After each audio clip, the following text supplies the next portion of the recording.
Olá pessoal, meu nome é Thiago e eu moro aqui na Inglaterra e eu pensei que seria uma coisa bem legal eu apresentar para vocês coisas que são interessantes que estão nos jornais aqui ou que estão acontecendo aqui e também aí no Brasil, que é uma coisa bem legal saber das notícias daí, tá? Então eu estava olhando no site da BBC agora, do Brasil, então tá falando que nuvem de gafanhotos, o que se sabe sobre a ameaça à agricultura que se aproxima do Brasil.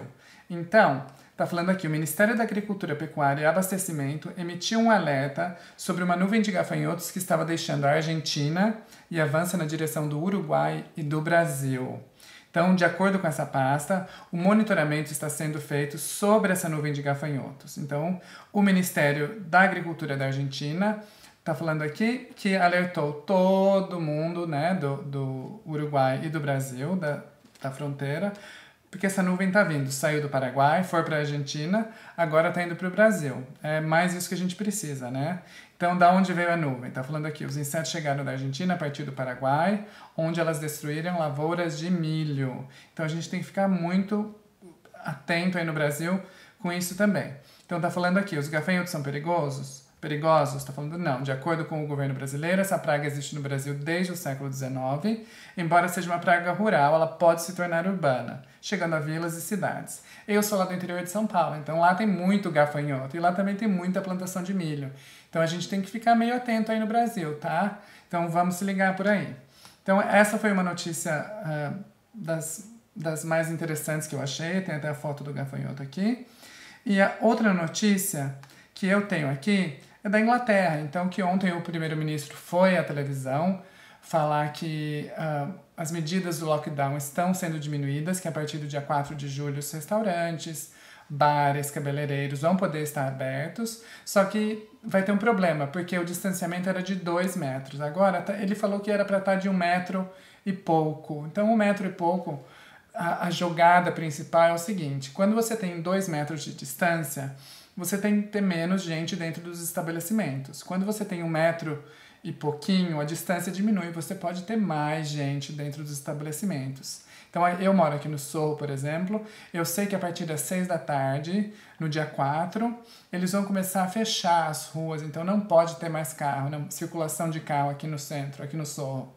Para deixarem os restaurantes mais livres também, para colocar as mesas lá fora, para ter mais gente. Então você fica tipo uma promenade, sabe quando você fica na frente da praia, que tem os barzinhos, vai ser o que está mais ou menos acontecendo aqui no Sorro. Então tá falando aqui, ó, que eles também estão se preparando para uma segunda onda de contaminação do coronavírus aqui na Inglaterra. Então eles estão falando aqui, ó, que os líderes da saúde estão pedindo para eles reverem esse relaxamento do lockdown, né, das medidas do lockdown. Então, eles publicaram uma carta no British Medical Journal. Os ministros estavam pedindo para que o governo reavaliasse essa relaxada das medidas, porque vai ter uma segunda onda, com certeza, de contaminação, tá bom? Então, eles estão falando aqui que foi ontem, né, na terça-feira, o primeiro-ministro disse que os cinemas, cabeleireiros, restaurantes vão poder abrir de novo. O distanciamento social que está falando aqui, está vendo que vai ser de 1 metro plus, que é de 1 metro mais um pouquinho. Embora na Escócia, no País de Gales e na Irlanda do Norte, continua o distanciamento de 2 metros, tá? Lá eles não diminuíram. E é isso, então eles estão falando aqui que a gente tem a infraestrutura, que a gente tem que ficar mais ligado também no distanciamento, que o que é principalmente efetivo em controlar o vírus é o distanciamento social. Como a gente está diminuindo agora esse distanciamento social, eles estão esperando uma segunda onda de contaminação, tá bom? Então era isso que eu queria falar para vocês aí no Brasil. Eu espero que vocês tenham gostado. Deixem nos seus comentários aqui embaixo o que vocês gostaram e não gostaram, se foi mais a da Inglaterra ou se foi a do gafanhoto, a nuvem de gafanhoto que está indo aí para o Brasil. E não se esqueçam de se inscrever no meu canal também, tá bom? Um beijo e a gente se vê logo logo. Tchau!